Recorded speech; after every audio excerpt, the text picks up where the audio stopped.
Ang sabi nila, you can't be friends with your ex.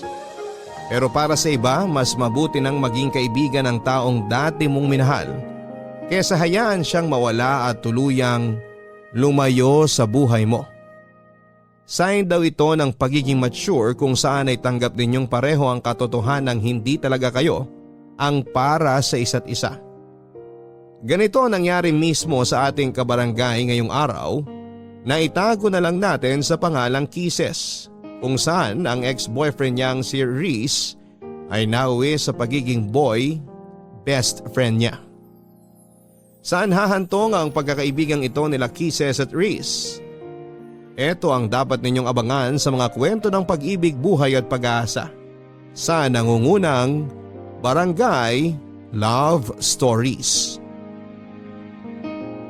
Dear Papa Dudut, Philippians chapter 1 verse 29. Your pain has a purpose.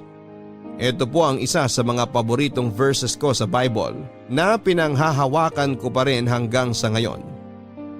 Malaki ang naitulong nito sa mga pinagdaanan ko sa buhay, lalong-lalo na sa kwentong ibabahagi ko sa inyo ngayong araw. Bago po ang lahat ay tawagin niyo na lamang po ako sa pangalang Kisses. 23 years old na po ako ngayon at taga Cavite. Sumulat po ako sa inyo dahil gusto ko pong i-share ang story namin ng best friend ko. Naitago na lang natin sa pangalang Reese. College po kami noon nang magkakilala kami ni Reese. Kaklase ko po siya sa kursong education. Masasabi ko pong ideal guy si Reese. Bukod po kasi sa pagiging mabait at matalino nito, ay may itsura din po siya at makisig ang kanyang pangangatawan. Bonus pa ang nagsiserve siya sa church bilang pianista. Karaniwan nagsisimula ang dalawang tao bilang magkaibigan bago sila pumasok sa isang relasyon. Pero kami po ni Reese ay nagsimula kami bilang magkasintahan bago naging matalik na magkaibigan. First year college kami noon at kasagsagan ng midterms. Nang magtapat sa akin si Reese na may gusto siya sa akin. Nang mga panahon na yon, Papa Dudut, ay may feelings na rin po akong nararamdaman para sa kanya.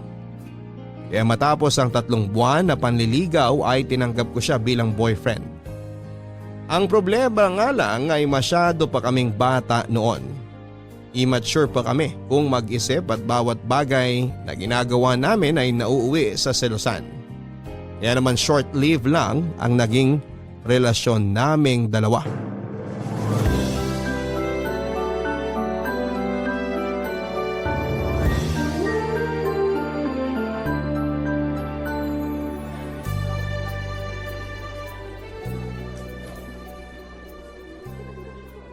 Reese, saan pala tayo kakain? Sa cafeteria na lang tayo siguro kumain. Bakit? Gusto mo bang lumabas? Kahit doon na lang tayo sa cafeteria. Nakakatamad ding lumabas, ang init kayo. Tsaka kailangan nating pumasok na maaga sa next class natin. Di pa ako nakakapag-review para sa oral recitation mamaya. Oo nga no, may oral pala tayo mamaya. May kopya ka ba ng lesson natin kahapon? Meron, nasa flash drive ko. Gusto mo mag-review na lang tayo habang kumakain? O sige, mas mabuti pa yon. Ah, nga pala. Hindi ako makakasabay pag-uwi mamaya. Bakit? Nag-aya sila Eric eh. Birthday daw ng kapatid niya. Magiinom kayo? Magiinom sila, ako hindi. Marami pa akong gagawin mamayang gabi. Sige, enjoy kayo. Basta walang inom ha. Ako rin, late din naman ako makakauwi eh. Bakit? Anong gagawin mo? Nagpapasama si Jake, may ilalaka daw na papers. May kailangang ipapirma sa mga prof at kay Dean. Jake? Bakit? Di niya ba kayang gawin yung mag-isa? Kilala mo naman si Jake? Sobrang mahiyain na tao noon. Tsaka takot siya kay Dean. Alam mo naman si Dean, tingin pa lang, akala mo nangangain ng tao. Lagi na lang nagpapasama sa iyo yung Jake na yan ah. Wala ba siyang ibang kaibigan? Baka mamaya pinopormahan ka na pala nun ah. Grabe ka naman mag-isip. Nagpapatulong lang naman yung tao. Nagpapatulong daw. Sabihin mo, may ibang motibo yan Jake na yan. OA ka ha. Alam naman niyang may boyfriend ako. Yun na nga eh. Alam niyang may boyfriend ka na tapos lapit pa siya ng lapit sa'yo. Nagsiselos ka ba? Harmless naman si Jake eh. Ikaw talaga sobrang malisyoso mo. Huwag mo na siyang samahan. Bakit naman? Nag-promise na ako sa kanya. Di sabihin mo busy ka o kaya may emergency, ganun. Di ka na naawa sa tao. Magpapapirma lang naman eh. Ang dali-daling magpapirma eh. Mabigat ba yung papel? Kailangan talaga may kasama siya? Reese, ayan ka na naman ha. Nagsisimula ka na naman. Nagsisimula ng ano? So ayaw mo? Mas gusto mong samahan si Jake? Bakit ba ayaw mo kay Jake? Ano, pagbabawalan mo na akong sumama sa mga kaibigan ko ngayon? Hindi kita pinagbabawalan. Sinasabi ko lang na ayaw kong dumikit-dikit ka dun sa Jake na yon.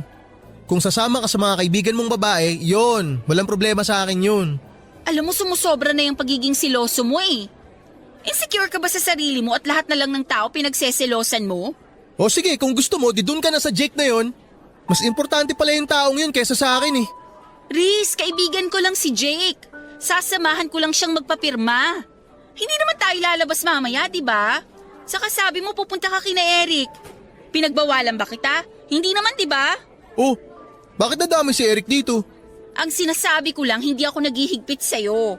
Okay lang sa akin kung sino mga kasama mo. Mag-inom ka, gumala ka. Walang problema sa akin. Sana ganun ka rin sa akin. Bahala ka nga. Doon ka na sa Jake mo. Napakasimpleng bagay ng hinihiling ko, di mo magawa. My gosh, Reese, para kang bata. Di ako na bata.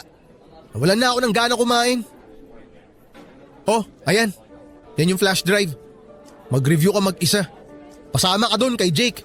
Reese naman! Oy! Saan ka pupunta? Sa library. Magpapalamig.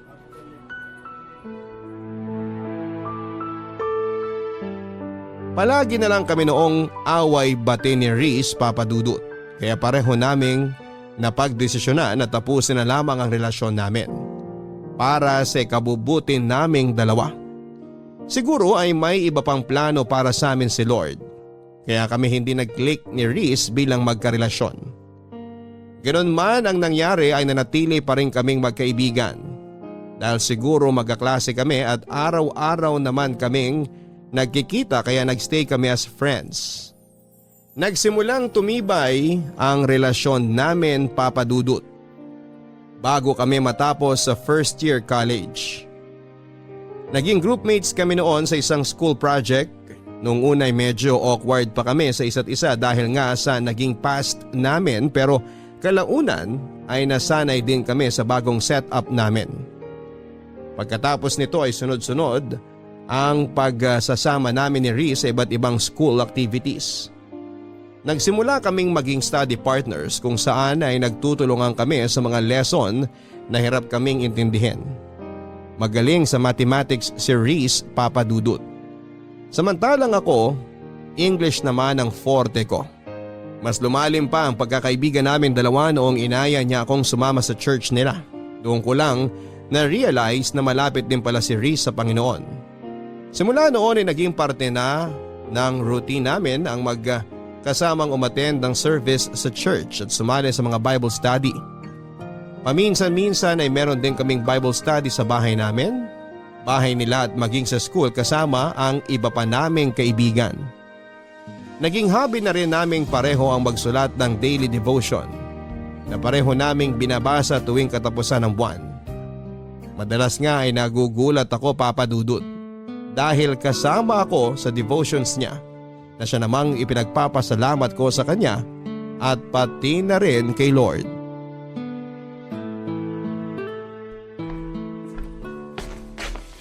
Oh, eto na yung pinakahihintay mo. Malalapag ko na. Mainit-init pa. Ano yan? Kwek-kwek. Kwek-kwek? Pero blue? Wala kaming food coloring dito sa bahay. Akala ko kasi automatic na nagiging orange kapag naluto na yung kwek-kwek. Di ko naman alam na kailangan palang kulayan yan. Di tuloy ako nakabili nung namalengke ako. Pero in fairness, okay na rin to para kakaiba. Kwek-kwek mo blue. Uy, nag-effort ako para dyan kaya hindi libre lait. Dapat nga bawal lait ikaw tong pinapakain. Grabe ka. Last month ako ang nagluto ng merienda natin At next month ikaw ulit ang taya Sige, hahainan din kita ng kakaibang pagkain. Abangan ko yan Ano, simula na tayo? Ikaw na mauna, total ikaw ang host ngayon. Okay, nasan ba yung notebook ko? Ayun. Okay. Blessed are the eyes that see what you see. Luke chapter 10, verse 23. Naalala mo pa ba yung quiz natin kay Prof. Martinez? Alin? Yung napagalitan ka? Oo, yun. Kaya ako napagalitan kasi inulit ko yung tanong from 1 to 5. Hindi ka raw kasi nakikinig. Hindi sa hindi ako nakikinig. Pinaulit ko yung tanong para kay Jake. Si Jake? Bakit? Magkatabi kasi kami ni Jake noong time na yun. Tapos nasa kalagitnaan na tayo ng quiz nung mapansin ko si Jake na may hinahanap sa bag niya. Yun pala, wala siyang ballpen. Kaya yun, pinahiram ko siya. Tapos pinaulit ko kay Prof yung questions para makahabol siya. Sabi sa'yo sobrang mahiyain talaga si Jake. Pati paghiram ng ballpen nahihiya. Kung hindi ko siya nakita, malamang bagsak na yun sa quiz. Kaya dapat, thankful tayo kay Lord kasi binigyan niya tayo ng mata. Kailangan gamitin natin tong instrument para tingnan kung sino yung mga taong nangangailangan ng tulong. Huwag tayo magbulag-bulagan. Amen to that. Ayun. O ikaw naman. Ito, favorite ko to Isaiah chapter 43 verse 19. Behold, I am doing a new thing. Sakto tong verse na to sa ginagawa natin ngayon. Itong paggawa ng daily devotions, bago sa routine ko to, sa totoo lang. Ito yung new thing sa buhay ko ngayon at hindi ko ine-expect na may enjoy ko tong bagong hobby natin na to. Kaya thankful ako sa'yo, Reese. Kasi kung hindi dahil sa'yo, hindi ako mapapalapit kay Lord. Dahil dito sa ginagawa natin, mas lumalawak ang pangunawa ko sa mga bagay-bagay. Mas humahaba ang pasensya ko, nag-iiba ang pagtingin ko sa mga nasa paligid ko. Para bang nag-i-improve ako as a person. Kaya salamat talaga sa'yo. Walang anuman. Masaya ako malamang masaya ka. At dahil dyan, meron din akong isa para sa'yo. Teka lang, hanapin ko sandali. Eto. Father, not my will, but yours be done. Luke chapter 22, verse 42. Okay, paano ko ba sisimulan to? Alam mo bang chick boy ang tawag sa akin ng mga kaibigan ko nung high school kami? Talaga? Bakit? Hindi ko rin alam. Kasi ang totoo niyan, never pa ako nagka-girlfriend. Ikaw yung first girlfriend ko. Pero nung high school kasi ako, marami akong niligawan kung alam mo lang. Kaso palagi akong busted every time na nanliligaw ako. Ewan ko kung anong mali sa akin. Siguro pangit lang talaga ako. Oy, hindi Basta ganun. Kaya palaging kasama sa prayers ko noon na sana magka-girlfriend na ako. Hindi nawawala yun. Nung nag-college na ako, nakilala kita. Tapos naging tayo. Kaso umiral naman yung pagiging insecure ko sa sarili ko kaya naging seloso ako. Then, na-realize ko na hindi ko pala kailangan ng girlfriend para sumaya. Kaibigan lang pala ang kailangan ko. At ikaw nga yun. Ikaw yung binigay ni Lord sa akin. Kaya simula nun, tuwing nagpe-pray ako, hindi na ako humihingi. Sineshare ko na lang kay Lord kung ano yung mga problema ko, yung worries ko, at hinahayaan ko na lang na siya ang mag-decide para sa akin. Kasi siya ang mas nakakaalam na magiging takbo ng buhay natin . Grabe ka, natouch naman ako dun. Alam mo, thankful din ako na nagstay ka sa buhay ko kahit hindi nag-work out yung relationship natin. Siguro nga meant to be as friends talaga tayo at hindi lovers. Mas nagkiklik tayo bilang best friends . At siguro, yun ang plano ni Lord sa ating dalawa. Siguro nga.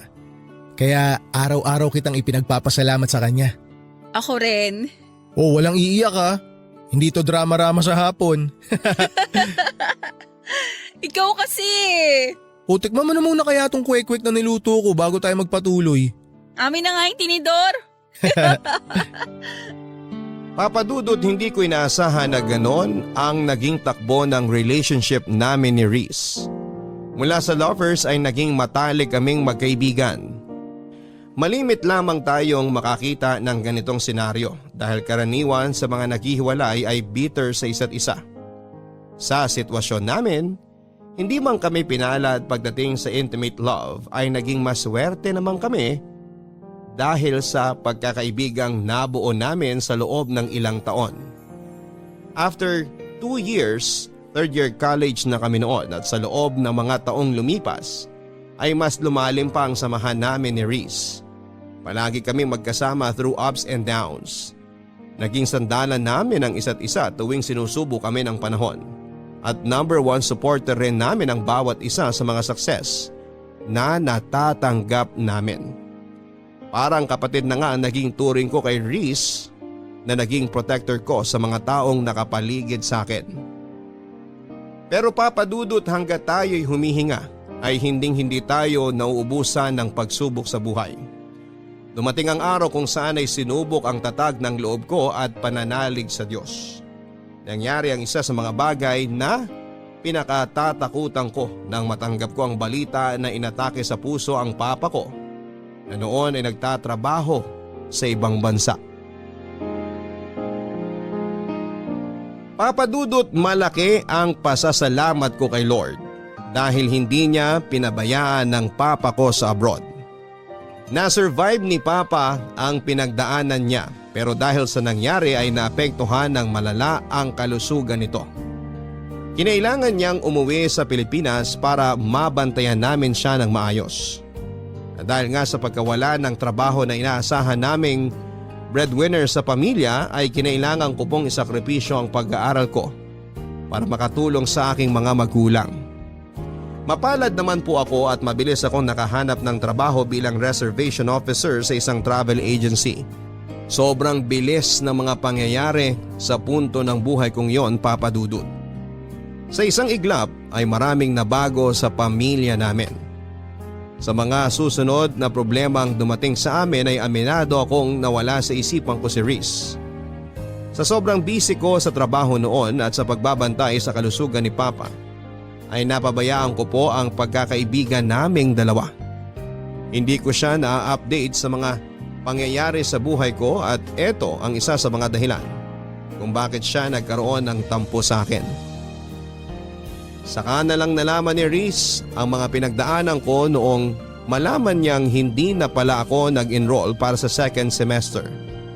Masyado na kasi noong mabigat ang family problem namin kaya naisipan kong wag nang idamay pa roon si Reese. Kung problema lang sana ito sa school o mga bagay na madali lang solusyonan, ay naibahagi ko na ito sa kaibigan ko. Pero dahil personal ko itong problema at ang pamilya namin ay minabuti kong solohin na lamang ito. Nagtampo sa akin noon si Reese dahil pakiramdam niya ay kinalimutan ko na siya at binaliwala ko na lamang basta ang friendship namin. Agad ko naman pong inayos ang gusot sa pagitan namin dahil ayoko rin namang masira ang samahan naming dalawa. Reese! Oh, Kisses! Anong ginagawa mo rito? Kanina pa ako pabalik-balik dito sa bahay nyo. Nasa labas ka raw. Naku, pasensya ka na. May pinuntahan kasi ako. May message ako sa'yo kaso hindi mo naman binabasa kaya nagpunta na ako rito. Naku, sorry, hindi ko nabasa agad. Ba't ka ba na pa rito? May problema ba? Gusto ko lang sanang mag-sorry. Alam kong nagtatampo ka sa akin kasi hindi ko nasabi sa'yo yung plano ko na mag-stop muna sa school. Alam mo, aminin ko, medyo nakakatampo nga yun. Nagulat na lang ako nung nalaman ko na hindi ka na pala mag-e-enroll para sa next semester. Para bang feeling ko na nabaliwala lang ako. 'Di ba? Lagi naman tayo nagsasabihan ng problema. Bakit ngayon hindi mo nasabi sa akin? Ang dami kasing nangyayari ngayon eh. Hindi ko na alam kung anong uunahin ko. Tsaka akala ko kasi magagawan pa ng paraan kaya hindi ko na sinabi. Kaso wala eh. So wala na talaga? Hindi ka na mag-e-enroll? Hindi na muna. Magtatrabaho na lang muna ako para makapag-ipon. Sorry Kisses ha. Wala akong maitulong sa problema mo ngayon. Alam mo naman, hikaos din kami. Tsaka yung tita ko lang ang nagpapaaral sa akin. Gustuin ko man tumulong kaso hindi naman kami mayaman. Okay lang yun. Ano ka ba? Sa ngayon, nareremedyohan pa naman namin. Kaya nga ayoko magsabi sa'yo eh kasi alam kong mamumroblema ka rin. Pagdating kasi talaga sa pinansyal, nahihiya talaga akong magsabi. Uy, nagtatampo ka pa rin ba hanggang ngayon? Tampong kaibigan lang to, huwag kang mag-alala. Naiintindihan naman kita eh. Pero teka, kumusta na pala papa mo? Okay naman na siya. Hindi nga lang pwedeng magpagod. Tsaka nadagdagan na naman yung maintenance niya. Daming gamot na kailangan bilhin. Kaya kailangan talagang kumayod. Eh ikaw, kumusta ka naman? Alam ko na lagi tayong nag-uusap sa chat at nagkikita every month para sa mga devotion natin. Pero gusto kong malaman yung totoong nararamdaman mo ngayon. Huwag kang maglihim sa akin, okay? Mas lalo ako magtatampo sa'yo. Sa totoo lang, medyo nalulungkot ako kasi nga syempre, hindi muna ako makakapasok sa school. Ibig sabihin nun, mapag-iiwanan ako. Hindi na tayo sabay makakapagtapos. Eh di ba promise natin sa isa't isa na sabay tayo magmamarcha, tapos sabay na magtitake ng board? Yun nga sana ang plano. Kaso, hindi naman natin hawak ang buhay natin eh. Hindi lahat ng gusto nating mangyari natutupad. Siguro, iba ang plano ni Lord sa atin kaya ganito. Pero magtiwala ka lang sa Kanya. Mas maganda ang plano ni Lord kesa sa mga plano natin sa sarili natin. Tama ka dyan. Eh kumusta ka naman sa trabaho mo? Madali lang yung trabaho. Actually, nakapag-adjust naman ako agad. At saka mababait yung mga katrabaho ko, lalo na yung boss ko. Pero syempre, minsan may clients talaga na masungit kaya kailangan talaga ng mahabang pasensya. Intindihin mo na lang sila. Hindi natin alam kung ano pinagdadaanan nila eh. Alam ko naman yun. Tuwing may ganun nga ako na-encounter, iniisip ko na lang na para sa kinabukasan ko to.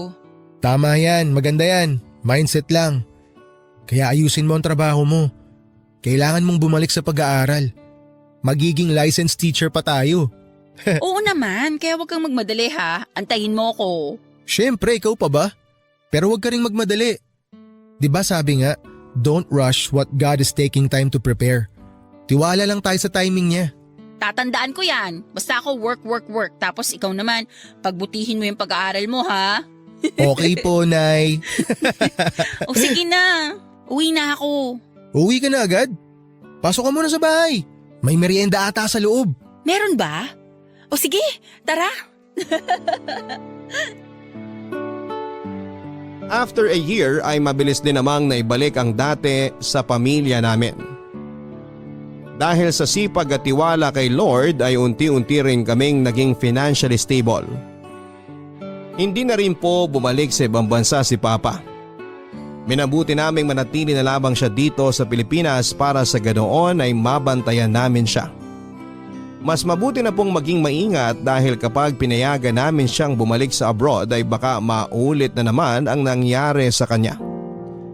Hindi ko po kaagad iniwan ang work ko at nagpatuloy ako sa pagtatrabaho para mapaghandaan ang pagbabalik ko sa pag-aaral.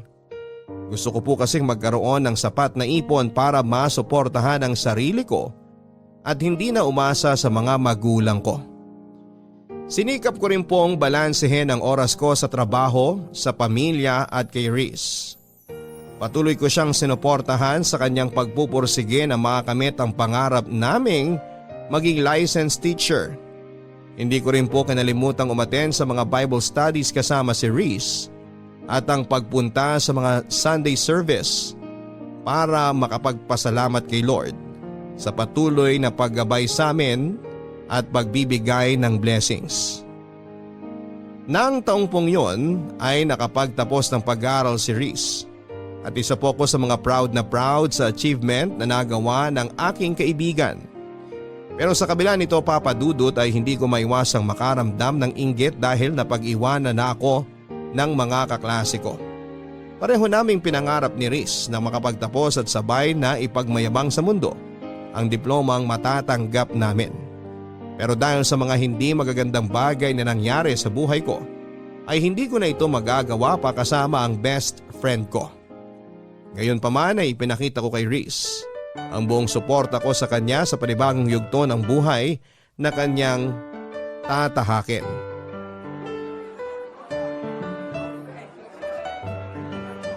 Ate Kisses! Nandito kami! Uy, Jenica! Kanina ko pa kayo hinahanap, nandito lang pala kayo. Ang daming tao, grabe. Di mo na naabutan pagkuha ni Kuya sa diploma niya. Kaka-out ko lang kasi sa trabaho tapos bumili pa ako ng regalo. Kaya nga ako laging nagpapasend sa'yo ng pictures para kahit papaano makita ko yung reaction niya during graduation. Madami akong sinend sa'yo. Oo nga salamat. Nakasave na lahat sa phone ko. Teka, nasa na ba siya? Nagpapapicture pa yata sa mga kaklase nyo. Oh, ayan na pala si Kuya. Kuya, congratulations! Thank you, thank you. Ang pogi naman ng bagong graduate. Bagong gupit. Siyempre naman, dapat gwapo tayo sa mga picture. Talagang pinaghandaan ah. Ito yung matagal na nating hinihintay. Oo nga, sa wakas abot kamay mo na rin ang pangarap mo. Hindi pa, may board exam pa tayo. Pero at least natapos mo na yung first step. Lisensya na lang ang kulang. Alam mo, naiinggit ako sa inyo eh. Kasi tapos na kayo, samantalang ako. On hold pa lang ang future ko. Hanggang ngayon ba yan pa rin ang nararamdaman mo? Hindi ka naman napag-iiwanan eh. Isipin mo na lang na nakabreak ka lang. Tsaka hindi naman karera ang buhay. Hindi to pabilisan. Nakakalungkot nga eh kasi marami sa atin ang masyado nagmamadali sa buhay. Minsan nakakalimutan na nilang i-enjoy yung moment. Hindi ko rin naman kasi maiwasang makaramdam ng inggit eh. Parang ngayon, ang sarap sana sa feeling kung nakasuot rin ako ng toga. Ang saya sana kung kasama ako sa class picture nyo, na may pangalan din ako sa yearbook. Siyempre, kayo yung mga nakasama ko nung journey ko sa pagiging teacher ko. Kaya nalulungkot lang ako na hindi ko kayo makakasabay. Ano ka ba? Walang expiration date ang pag-aaral. Pwede ka naman bumalik sa school anytime eh. Makukuha mo pa rin yung diploma mo. Magiging teacher ka rin balang araw. Makakamit mo yung pangarap mo basta magpursige ka lang. Huwag kang panghinaan ng loob. Mas proud nga ako sa iyo eh kasi nakakatulong ka na sa pamilya mo kahit hindi ka pa-graduate. At sure ako pati mga magulang mo proud na proud din sa'yo. Salamat ah. Ay nako, nagdrama pa ako. Ngayon pa talaga na dapat happy lang kasi moment mo to. Bida-bida talaga ako minsan no. Anong minsan? Madalas. Ay talaga ba? Biro lang. Sige, di ko nabibigay tong gift mo. May regalo ka sa akin? Nasaan? O ayan. Congratulations! Uy! Salamat, nag-abala ka pa. Sus, kunwari ka pa, ay gusto mo rin naman. Nakailang pasaring ka na kaya tungkol sa regalo mo. Joke lang naman yun, tinutuo mo naman. Baliw! Kahit naman hindi ka magpasaring, ibibili talaga kita ng graduation gift kasi deserve mo yan. Proud ako sa'yo, tandaan mo yan. At ikaw, tandaan mo rin na lagi ako nakasupport sa'yo. Siyempre, tulad nga ng sabi ko kanina, proud na proud ako sa'yo. Matagal pa ba kayo dyan? Baka naman gusto nyong sa bahay na lang ipagpatuloy ang tsikahan nyo. Kasi gutom na po ako eh. Bakit, magpapakain ka ba? May surprise handaan sa bahay. Marami kang sponsor kaya umuwi na tayo. Eh paano pa magiging surprise yun kung sinabi mo na? Ay, oo nga pala no. Sorry, hindi ko sinasadya. Ikaw talaga? Napaka-spoiler mo. Kayo kasi ang dami niyong kwento eh. Magkunwari ka na lang na nagulat mamaya. Sige na, tara na. Kisses, halika na. Ganun na nga po ang ginawa ko, Papa Dudut. Katulad ng sinabi sa akin ni Reese ay hindi ako nagpadaig at humabol ako. Ginawa ko motivation ang pagbabalik ko sa school para pagbutihin pa ang trabaho. Nang makakuha ako ng sapat na ipon ay nagsumikap ako makabalik sa pag-aaral. Hindi nga nagtagal ay nakapag-enroll po ulit ako sa university kung saan kami sabay na nag-aral ni Reese. Sobrang saya ni Reese nang mabalitaan niyang nagbalik na ako sa eskwela para ipagpatuloy ang kurso ko. Sa katunayan ay mas excited pa nga siya kesa sa akin. Sa pagkakataong yon, sa halip na mag-enroll sa isang review center at paghandaan ang kanyang board exam ay naisipan ni Reese na maghanap na muna ng trabaho. Ayon sa kanya, siya naman na mag-iipon habang ako ay nag-aaral pa. Gusto raw kasi niya na hintayin ako para sabay kaming makapag-review at sabay na maging lisensyadong guro. Yung kasi ang pangako namin sa isa't isa, Papa Dudut, na sabay naming aabutin ang mga pangarap namin. Sobrang na-appreciate ko pa ang ginawang yon ni Reese para sa akin kaya sineryoso ko ang pag-aaral. Ginawa ko siyang inspirasyon upang mapagbuti ko ang studies ko. Pero ang hindi ko alam, Papa Dudut, ay may iba pa palang plano ang tadhana para sa aming dalawa. Nasa kalagitnaan na ng school year noon nang isang masamang pangyayari ang naganap. Papa Dudut, kasagsagan noon ng final exam para sa midterms. Karaniwan, pagkagising ko sa umaga ay ang cellphone ko ang una kong chinecheck. Pero nang araw na yon ay diretso kagad ako sa CR pagkamulat ng mga mata ko para maligo. Na-late po kasi ako ng gising kaya kinailangan kong magmadali. Hindi ko alam kung bakit pero nang araw na yon ay hindi ko sinunod ang daily routine ko. Kadalasan ko po kasing binabati ng maaga si Reese bago ko simulan ang araw ko. Pero hindi ko ito nagawa ng panahon na yon. Umabol pa ako sa pagre-review habang papunta sa eskwelahan. At pagkarating sa eskwela ay diretso kagad kami sa examination. Sobrang busy ko ng araw na yon, Papa Dudut. Sa katunayan nga ay tanghali na nang magkaroon ako ng oras para i-check ang cellphone ko. Saktong 1:00 noong makita ko ang sunod-sunod na missed calls sa akin ng kapatid ni Reese. Pagkabasa ko sa message ng kapatid nito ay bigla akong nanlamig at binalot ng kaba. Nang mabasa ang gusto nila akong papuntahin sa kanilang bahay as soon as possible. Tagaktak na noon ang malamig na pawis sa mukha ko habang nagmamadaling nagtungo sa bahay nila Reese. Habang nasa daan ay sinusubukan kong kontakin ang kapatid ni Reese upang makibalita kung may nangyari bang masama pero walang sumasagot sa tawag ko. Nagsimulang manginig ang mga tuhod ko nang makarating ako sa bahay nila Reese at makita ang mga itinatayong tolda sa harap ng kanilang bahay. Uy, Jenica! Anong meron? Ate Kisses, si Kuya. Kababasa ko lang sa message mo ba? Bakit may ganito? May nangyari ba?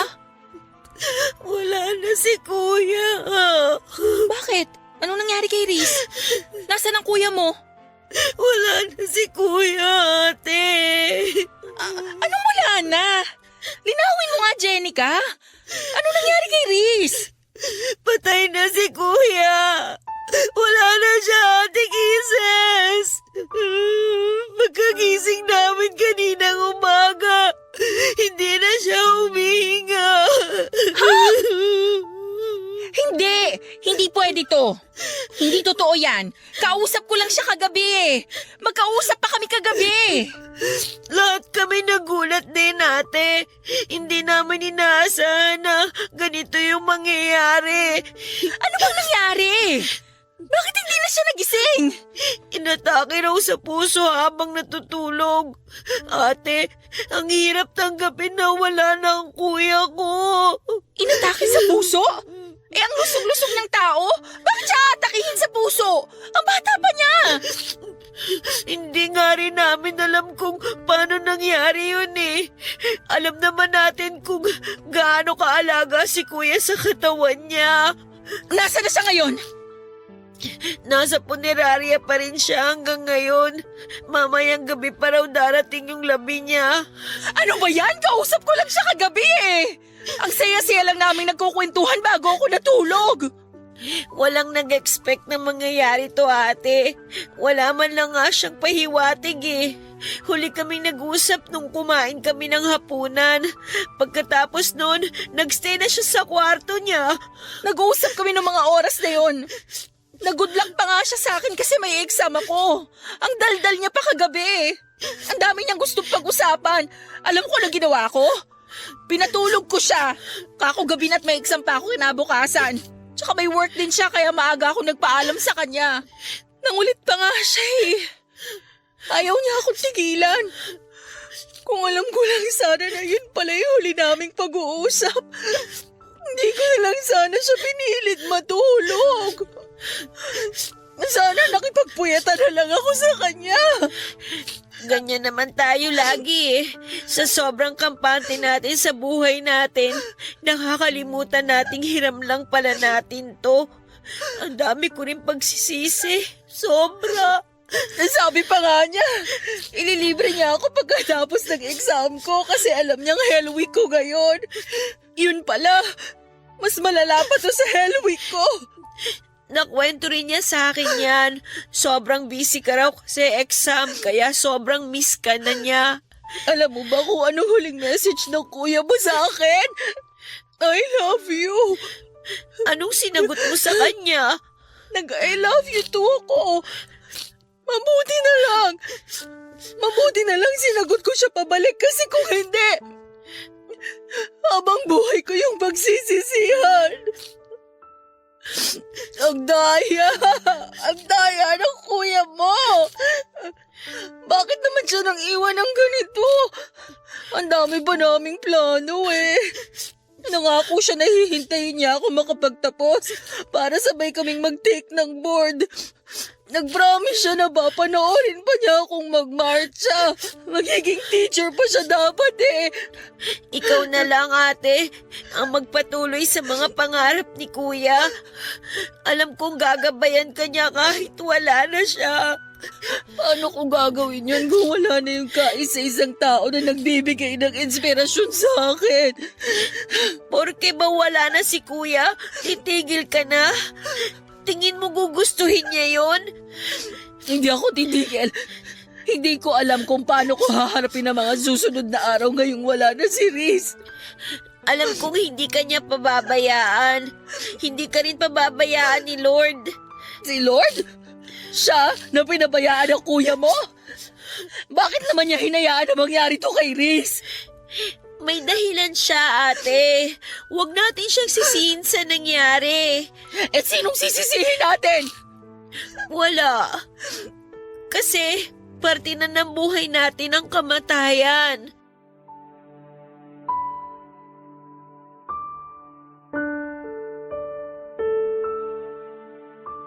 Papadudot habang nilalapitan ko, ang kabaong ni Riz ay parang pelikula na nag-flashback sa isipan ko ang mga ala-ala naming dalawa. Simula noong una kaming nagkita, noong niligawan niya ako at noong mga panahong away-bati kami bilang mag-boyfriend at girlfriend. Bumalik ako sa mga panahong sabay pa kaming pumasok sa klase. Yung mga moment na magkasama kaming nagre-review para sa exam. Mga araw na pag-attend namin sa Bible studies at sa church para magpasalamat kay Lord. Isa na siguro sa mga alaalang hindi ko makakalimutan kay Riz ay ang mga ngiti sa mata nito habang nakatungtong sa stage, suot ang kanyang toga at hawak-hawak ang diploma niya. Napakabata pa niya para bawiin siya ng Panginoon sa mundong ito, Papa Dudut. Marami pa siyang pwedeng gawin. Marami pa siyang pangarap sa buhay na gustong tuparin. Sobrang sakit lang na maaga akong nawala ng taong hindi ko lang itinuring na basta kaibigan, kundi isang pamilya na rin. Hanggang sa ngayon, Papa Dudut, ay hirap pa akong tanggapin ang nangyari. Hindi ko maiwasang manghinayang sa katotohanan ng isang hinaharap ang kailanman ay hindi na natin makikita ang kalalabasan.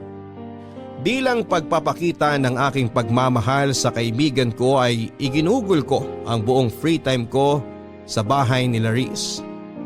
Isa ako sa mga nakipagpuyatan at nagbantay sa kanyang burol. Sinigurado ko rin na may balikat na maasasandalan ang mga kamag-anak na iniwan nito, lalong-lalo na ang kanyang mga magulang at kapatid.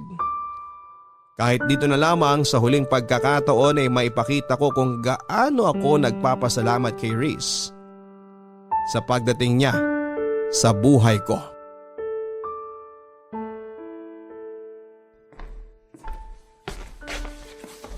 Oh, Ate Kisses, gising ka na pala. Pasensya na, nakatulog ako. Hindi ko na namalayan. Okay lang. Kailangan mo rin magpahinga.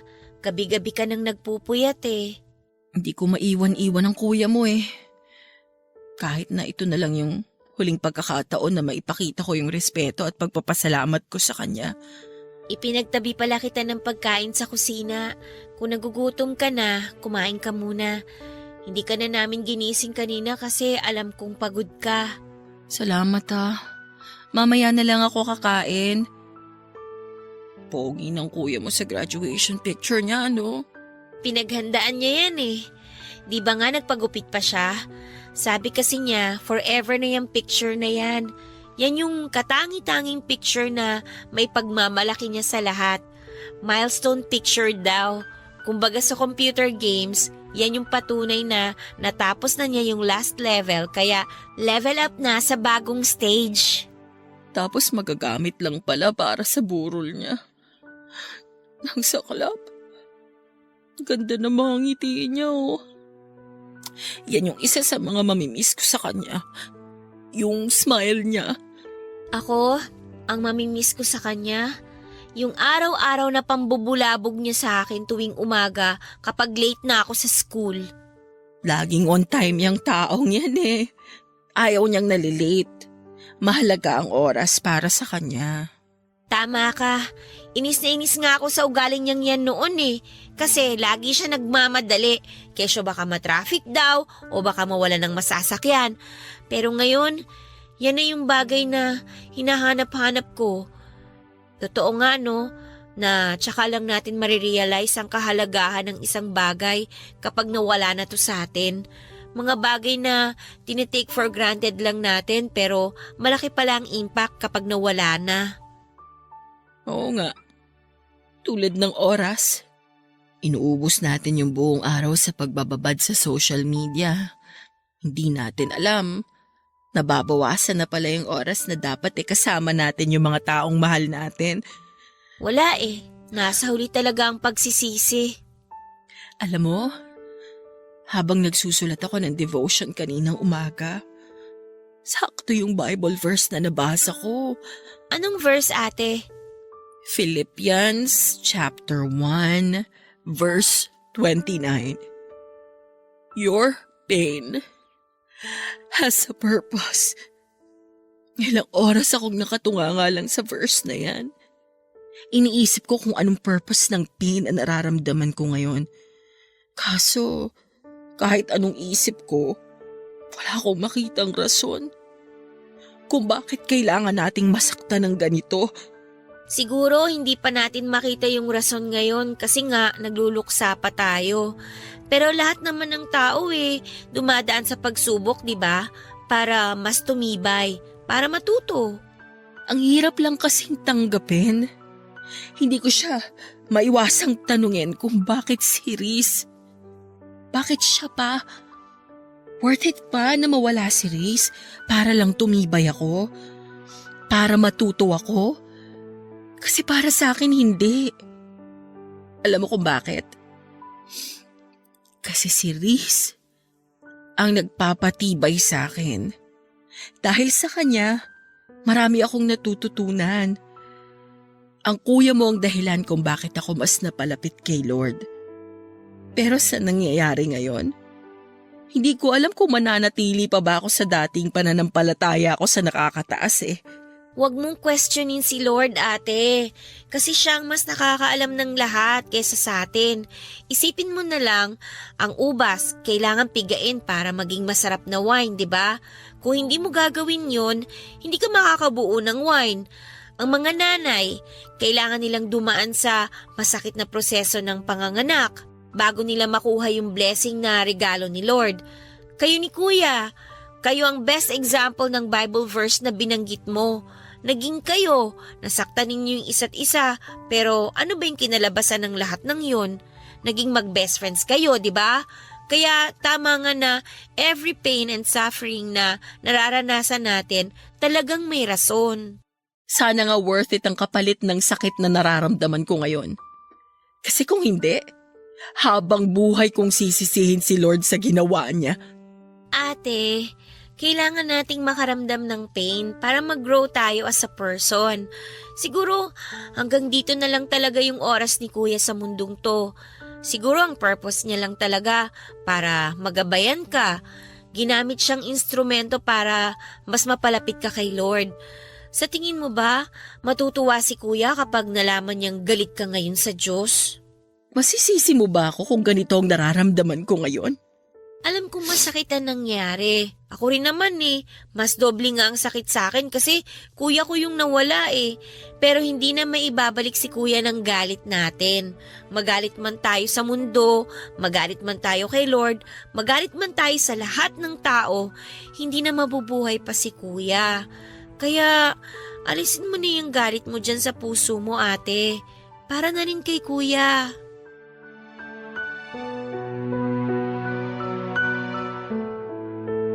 Mahigit 1 linggo rin po naming pinaglamayan ng mga labi ni Riz bago siya inilibing sa kanyang huling hantungan. Aaminin ko po sa inyo Papa Dudut na noong mga panahong yon ay nawalan ako ng ganang mag-aral. Hirap ako mag-focus sa klase at para bang nawala na ako ng inspirasyon para magpatuloy. Sa loob ng mahigit 1 buwan ay pinagdaanan ko ang tinatawag na 5 stages of grief and denial. Anger, bargaining, depression, and acceptance. Aaminin ko po na nagalit ako sa nangyari kay Reese. Nagalit ako kay Lord kung bakit gano'n na lamang ang naging desisyon niya. Kunesyon ko siya kung bakit dahil hindi ko po talaga maintindihan na ang isang matalino, mabait at malusog na tulad ni Reese ay bigla na lamang mawawala. Sa mga panahong yon na lugmok ako Papa Dudut ay lumayo ang loob ko sa Panginoon. Aminado ako na dahil sa nangyari ay nawala na ang pananampalataya ko kay Lord. Papa Dudut, sa 5 stages of grief na nabanggit, ang pinakamahirap na siguro ay ang depression stage. Akala ko noon ay unti-unti ko nang natatanggap na wala na si Reese pero dumating talaga ang mga moments lalo na kapag nag-iisa ako at bumabalik sa alaala ko si Reese. Doon muling bumabalik ang sakit Papa Dudut. Mugto na noon ang mga mata ko sa gabi-gabing pag-iyak. Isa sa mga naging coping mechanism ko ay ang pag-inom ng alak. Pagkatapos ng klase ay nagiinom ako para lamang makalimutan ang nangyari. Para mabawasan ang sakit. Ito ang naging dahilan Papa Dudut kung bakit muntik nang masira ang pag-aaral ko. Kung nabubuhay lang sana si Reese noong mga panahong pinababayaan ko ang sarili ko, ay alam kong hindi niya magugustuhan ang nakikita niya. Paniguradong pagagalitan niya ako katulad ng lagi niyang ginagawa tuwing napapansin itong nawawalan na ako ng pag-asa. Lagi niyang sinasabi noon na kapag dumating ako sa puntong tila ba wala nang sagot ang problema ko at wala nang taong matatakbuhan ay lumapit lamang ako kay Lord. Pero sa pagkakataong yon Papa Dudut ay hindi po ako noon handang lumapit sa Diyos. Dahil nagtatampo pa ako sa nangyari kay Reese. Hanggang isang gabi ay dinalaw ako ni Reese sa panaginip ko. Masaya siya. Ang kislap sa mga mata nito ay katulad ng mga ngiti niya noong nag-graduate siya sa college. Kinausap niya ako sa panaginip ko Papa Dudut at sinabing kailangan kong magpatuloy. Kailangan kong magpakatatag. Hindi lang para sa sarili at pamilya kung hindi para sa mga pangarap naming dalawa. Nangako siyang patuloy niya akong sosuportahan at i-guide sa bawat hakbang na gagawin kahit nawala na siya sa tabi ko. Nagising akong luhaan at mabigat ang dibdib at mabilis akong nag-usal ng panalangin at nagpasalamat na sa kahit huling pagkakataon ay muli kong nakausap si Reese. Nang araw din na yun ay nagtungo ako sa church namin at doon ay bukas palad akong sinalubong ng church pastor namin na si Pastor Domingo.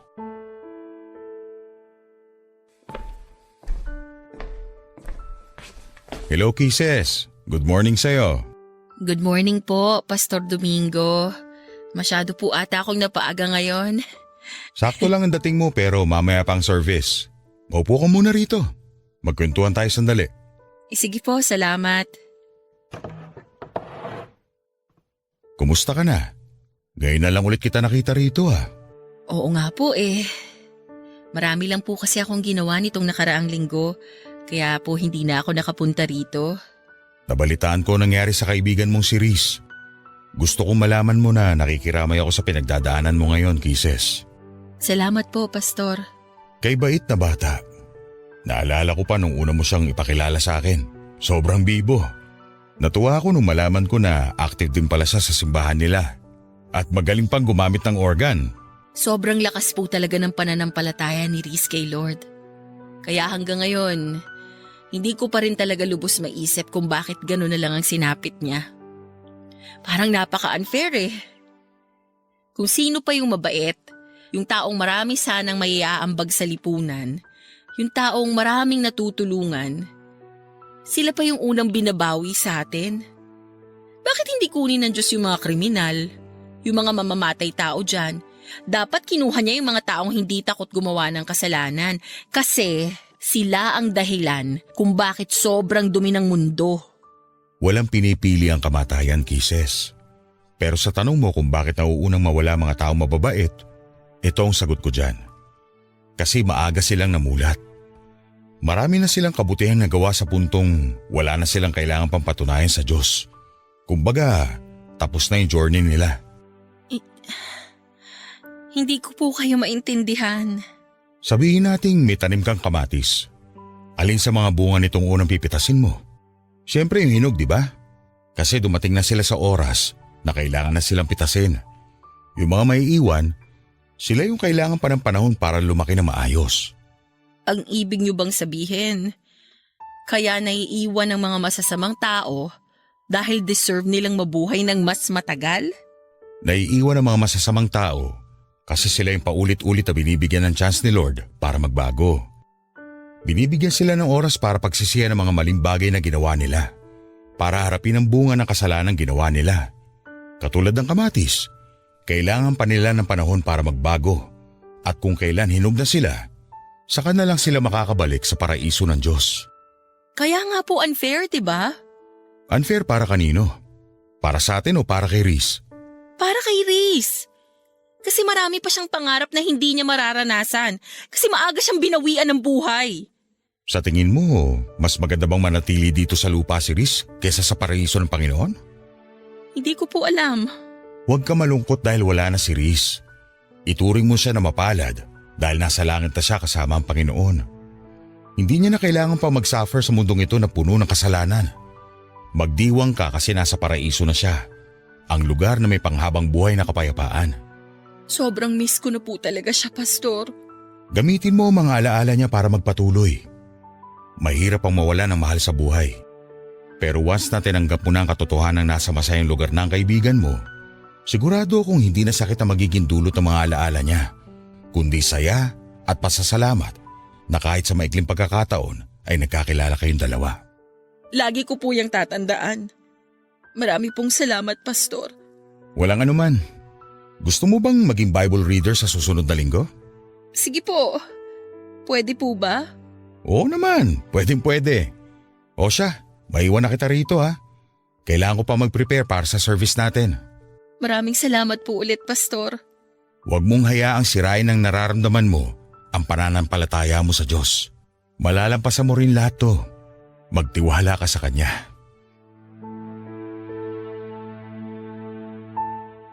Papa Dudut, muli akong nabigyan ng pag-asa nang makausap ko si Pastor. Tama ang mga sinabi niya at alam kong yun din ang bagay na sasabihin sa akin ni Reese kung nabubuhay pa siya, Papa Dudut. Unti-unti nga ay nakatungtong din ako sa acceptance stage. Sa mga sumunod na buwan ay tinanggap din ng sistema ko na wala na talaga si Reese. Mahirap pero kinailangan kong magpatuloy at ginamit kong motivation ang mga pangarap naming dalawa ni Reese. Kasabay nito ay ang muling pagbabalik ng tiwala ko kay Lord. Humingi rin ako ng tawad sa Kanya dahil question ko siya. Isang bagay na naging defense mechanism ng mga taong nasasadlak sa buhay. Mag-isa man ay pinagpatuloy ko ang pag-aaral ko, Papa Dudut. Pinilit kong magpatuloy sa buhay para kay Reese. Alam kong matutuwa siya kapag dumating na ang araw na suot ko na ang aking toga at nagmamarcha sa sarili kong graduation day. Hindi nga nagtagal ay dumating na nga po ang araw na pinakahihintay ko. Natapos ko ang kurso ko at lahat ng paghihirap at sakripisyong ginawa ko ay inalay ko lahat kay Reese. Habang inaabot ko ang aking diploma sa stage ay hindi ko po maiwasang malula habang ini-imagine ko na isa si Reese sa mga daang taong nanonood sa crowd. Pumapalakpak at humihiyaw para sa tagumpay na nakamit ko. Pagkatapos ng graduation ay nagkaroon ng kaunting salo-salo sa bahay para i-celebrate ang pagtatapos ko ng pag-aaral.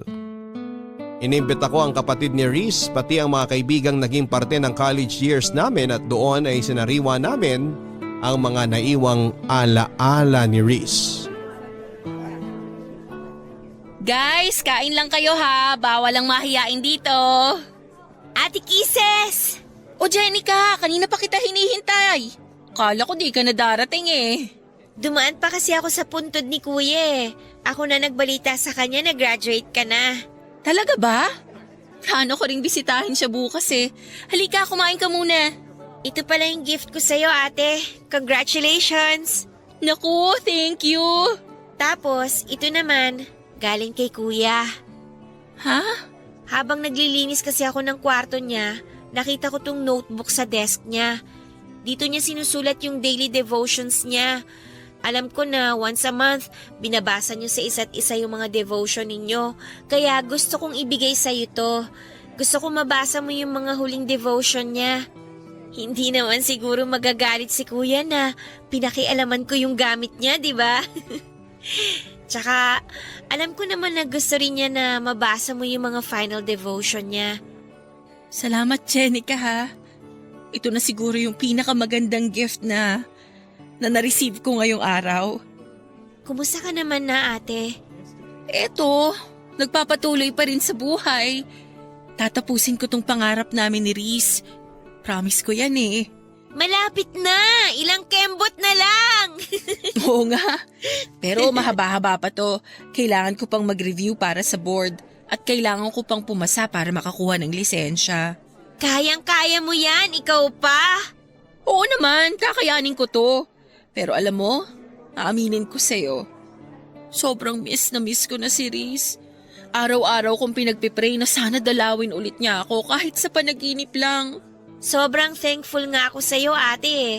Kasi nandyan ka na nagmahal kay Kuya nung nabubuhay pa siya. At least dahil sa'yo, naging masaya ang buhay niya. Sabi nga nung nabasa kong quote sa Facebook, kapag naging kaibigan mo raw ang ex mo, ibig sabihin nun, hindi tumigil yung pagmamahal mo sa kanya. At totoo naman yun kasi nakita ko kung gaano nyo kamahal ang isa't isa. Wala naman sa label yan eh. Best friends man yan o jowa, ang pinakamahalaga pa rin, at the end of the day, mahal nyo yung isa't isa. Yun ang ginawa namin ni Reese. Kaya mas lalong lumalim yung relationship namin. Natumbok mo, ate! So, ano na palang plano mo after graduation? Mag-work ka ba or magpe-prepare ka na kagad para sa exam? Mag-e-enroll na agad ako sa review center. Gusto ko makakuha ako agad ng license para makapag-start na akong magturo. Abot kamay ko na tong pangarap namin ni Reese eh. Kaya ayoko nang patagalin pa.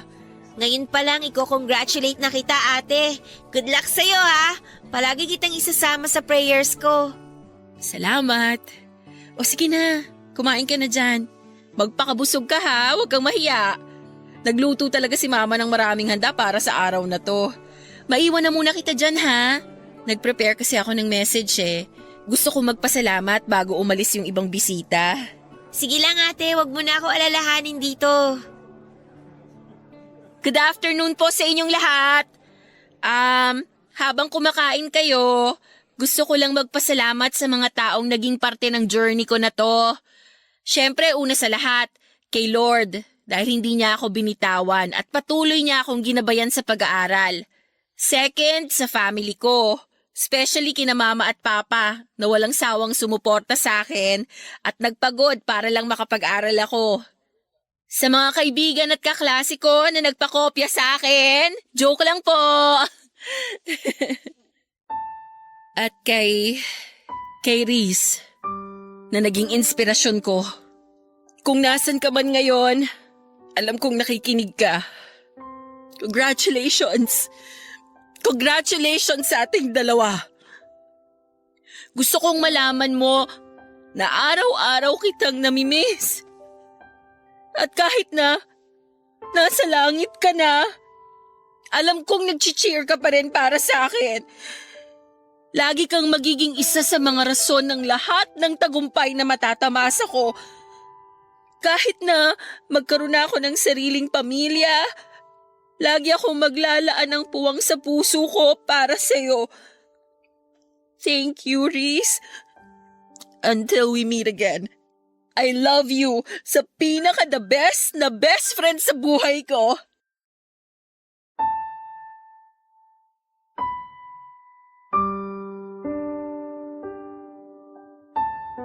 Papa Dudut, after graduation ay agad ako nag-enroll sa isang review center para makapag-prepare sa LET o Licensure Examination for Teachers. November noong 2019 nang maipasa ko ang board exam. Labis ang pasasalamat ko kay Lord nang makita ko ang pangalan ko sa listahan ng mga nakapasa. Magkahalong saya at lungkot ang naramdaman ko nang sa wakas ay isa na akong licensed professional teacher. Masaya ako dahil nakamit ko na ang pangarap naming pareho ni Riz. Pero may kaunting lungkot din na nararamdaman dahil mag-isa na lamang akong nakaabot nito. Noong nahinto ako sa pag-aaral ay si Riz na nagpatuloy sa pangarap naming makapagtapos. Ngayon naman ay turn ko na para ipagpatuloy naman ang nasimulan namin ni Riz. Ito ay ang makapagturo ng hindi lang impormasyon sa mga kabataan kundi magsilbing role model na rin at magtanim ng magagandang asal para sa mga susunod na henerasyon. Hanggang dito na lamang po ang aking kwento, Papa Dudut, at sana ay gawin din itong inspirasyon ng inyong mga listeners lalo na sa mga mag-aaral ngayon.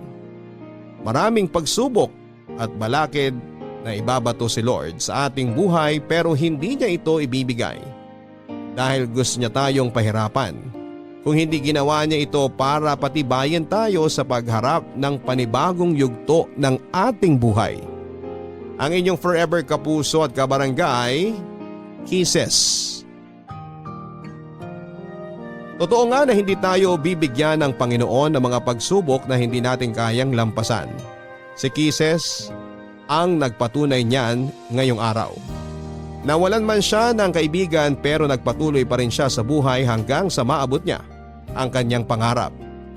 Minsan mga kabarangay ay kailangan nating makaranas ng masasamang bagay sa buhay natin dahil ang mga bagay na ito mismo ang magbibigay sa atin ng kalinawan tungo sa tamang direksyon na dapat nating tahakin.